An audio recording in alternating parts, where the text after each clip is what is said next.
आपण आज दरसे आमदार ट्रस्ट आणि विधी प्रकोष्ठ यांच्या संयुक्त विद्यमानाने लीगल एड ऑन व्हील या उपक्रमाची सुरुवात आज पुण्यावरून आपण करतोय।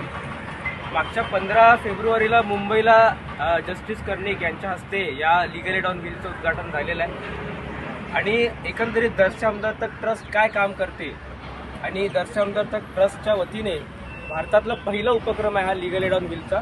आपण अशा गरजूंसाठी आणि सोबतच आपण कायद्यासाठी पण काम करतो, जे गरजू आहे ज्यांना खरंच कायद्याची आवश्यकता आहे अशा लोकांसाठी ही जी गाडी आहे ती त्या ठिकाणी जाऊन त्या लोकांच्या समस्या घेते आणि त्यांचं निवारण कसं करता येईल न्यायिक पद्धतीनं ते आपण लीगल एड विधी प्रकोष्ठ आणि दरसे आमदार माध्यमाचं करतो। आज आपल्या या लीगल एड ऑन व्हीलच्या कार्यक्रमाचं उद्घाटन advocate Prashantji Yadav sir, advocate प्रकाश साळसिंग सर यांच्या हस्ते झालेला आहे। तरी आपण या नेमका हा उपक्रम कसा आहे काय आहे हे जाणून घेऊन तसंच सोबतच आपल्या वस्तीमधले जे काही लोक असतील ज्यांना लीगल एडची गरज आहे त्या लोकांची पण आपण समस्या निवारण करणार आहे।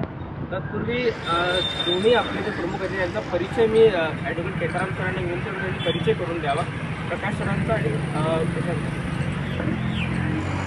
ॲडव्होकेट प्रकाश साळसिंग सर हे जवळजवळ आता एक 17 ते 18 वर्षाला मुंबई हायकोर्टात आणि मुंबई सिटी सेशन कोर्टात प्रॅक्टिस करत आहेत। त्यांनी आतापर्यंत मोठमोठ्या केसेसमध्ये काम पाहिलेलं आहे आणि त्यांच्याच कल्पनेतून दरसे आमदार ट्रस्टची आपण सुरुवात झालेली आहे।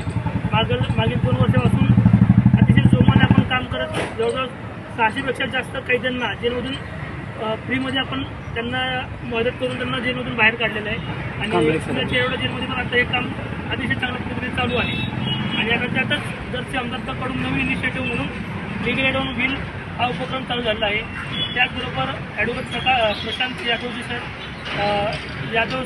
यांनाही साधारणतः 18 ते 20 वर्ष पुण्यात वकिली करताना झालेलं आहे। सर स्वतः कसबा भागाचे संघचालक असून मूळ वेगवेगळ्या सामाजिक कार्यात त्यांनी लहान मुलापासून सहभाग त्यांचा आहे। त्याचबरोबर त्यांना जमेल त्या